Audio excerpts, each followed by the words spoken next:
You diet, you exercise, and yet you still have no progress with getting rid of that belly fat. Belly fat can be a huge pain, and not only that, it's also linked to other health conditions like heart disease, insulin resistance, and diabetes. So in this video, I'm going to share some actionable things that you can do today that are based on scientific research that also worked for me in my own weight loss journey, so you can get rid of that belly fat for good. So let's get started.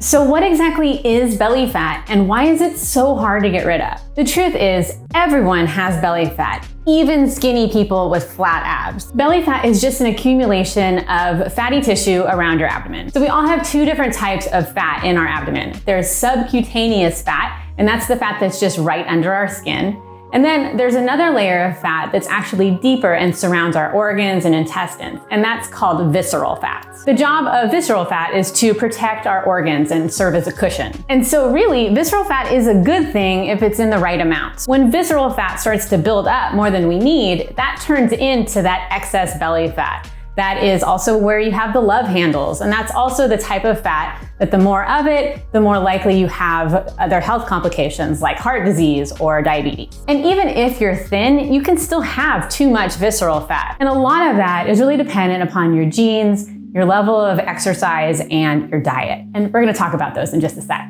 So there is a ton of research out there on belly fat, what causes it, and how to get rid of it. And I've simplified all that down into what I see as 5 main things that you can do to start reducing that belly fat based on those scientific studies. Number 1 is exercise. Now, the great thing about exercise is that it doesn't just target your visceral fat, it targets all body fat. So in 2013, there was a systematic review and meta-analysis of a bunch of data at that time.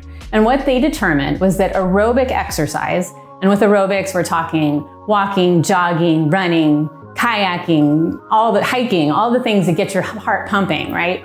All of those types of things in moderate or high levels was the best way to reduce abdominal visceral fats. And now, like I said, walking is one of those types of aerobic activities as long as your heart rate is getting up high enough. And like I've talked about in other videos, walking is a great way to lose weight, not have too much stress on your body, and have that daily activity involved each day for your lifestyle. In 2017, there was a study that was published that showed that just walking for 30 minutes a day for 5 days a week was helpful enough at a calorie deficit to have lower overall weight. Personally, in my own weight loss journey, I've had a lot of success focusing on getting that daily walk in and getting in strength training each day. Doing those things has been huge for reducing my overall belly fat and body fat percentage. And if you want to learn more about walking, I have a whole video on walking for weight loss, which I can link for you.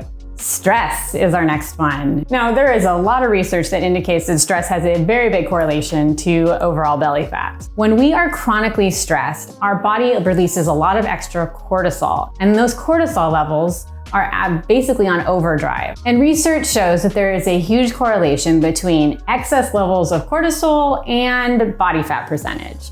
So the more stressed you are, the more weight you're gonna gain, the more body fat percentage you're gonna have, the more visceral fat you're gonna have. And interestingly enough, some people might actually be more susceptible to having this happen than others. And on top of that, when we are stressed, our bodies tend to crave foods that are comforting, and those are highly addictive, very calorie dense, high sugar, high processed foods that also have an impact on our body's reaction to stress. So it's this big cycle of really feeling stress, being overly stressed, eating more food that causes more stress, and then we just keep going in that circle, and then we get stressed about having the belly fat. So if we can work on reducing those stress levels, that is key. And one of those ways that we can reduce overall stress is sleep. So if we can focus on getting higher quality sleep, there is a very good relationship to less body fat percentage, less visceral fat levels when you have better sleep. And like I talk about in my video on why not getting enough sleep is hurting you.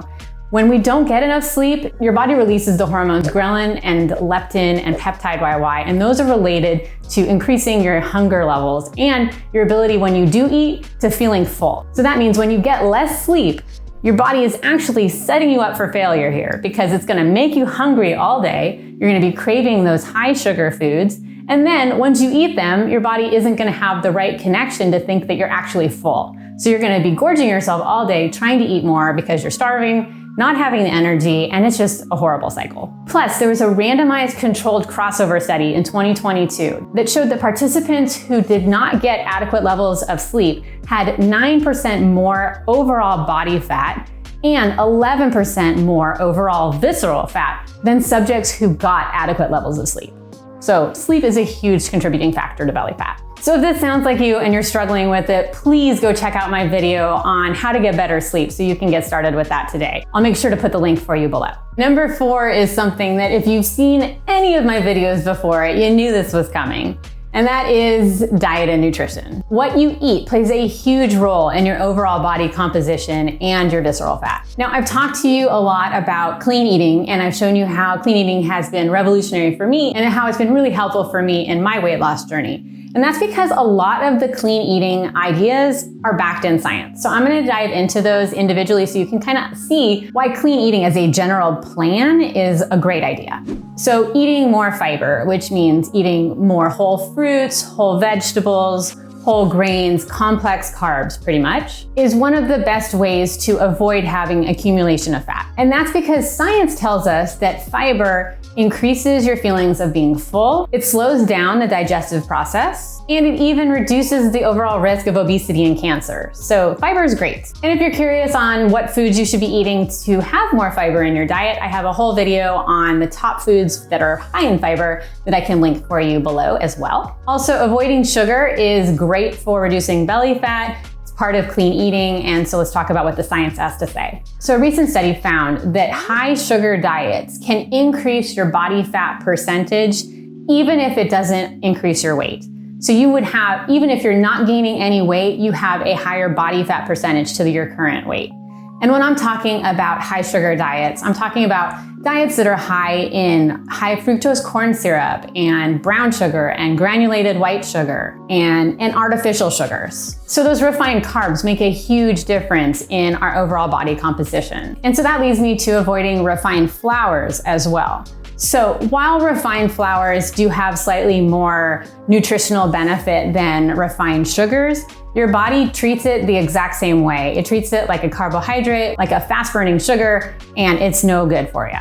In fact, scientific trials have shown that having high refined flour diets increase your level of feeling hungry, and so you're wanting more, you have more hunger cues telling you, hey, I want to eat more, and you have higher levels of visceral fat. And so when I'm talking about refined flours, I mean flours like all-purpose flour and enriched flour, and instead opting for more whole flours like whole wheat flour or almond flour or cassava flour, something that has more nutrients in it. Basically, flours that have more nutrients in them and haven't had all of their goodness stripped away. And also a big component of clean eating is avoiding trans fats. So trans fats are often found in packaged foods like frozen pizzas, prepackaged pastries like cookies and muffins, donuts, French fries, and even non-dairy creamers. And scientific research has consistently shown that increased trans fats leads to higher waist circumference and higher body fat percentage, and subsequently more visceral fat. The good news is that eating clean is actually super easy and delicious. And I have a ton of clean eating recipes on this channel, and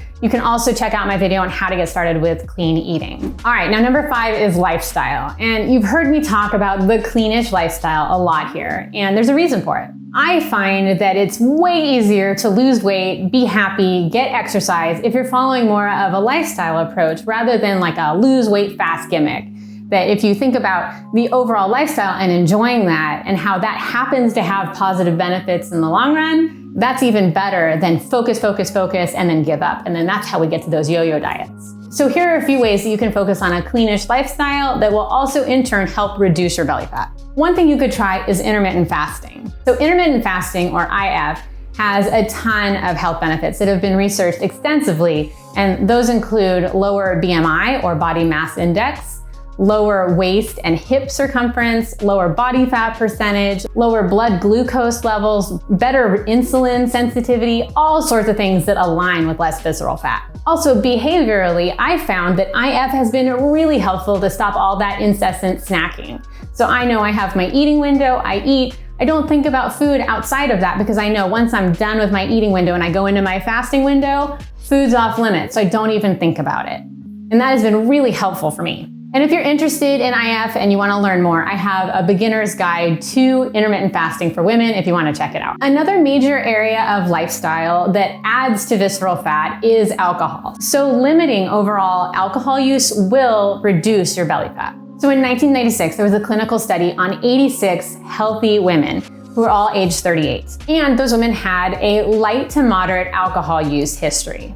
And it was found that their alcohol use, even though it was light to moderate, was directly correlated to their overall body composition. So their body fat percentage, where their body fat was located, and their overall visceral fat. Fortunately, again, the Cleanish lifestyle has a lot of areas that align really nicely with reducing your overall body fat percentage and your belly fat, which is why we're here watching this video.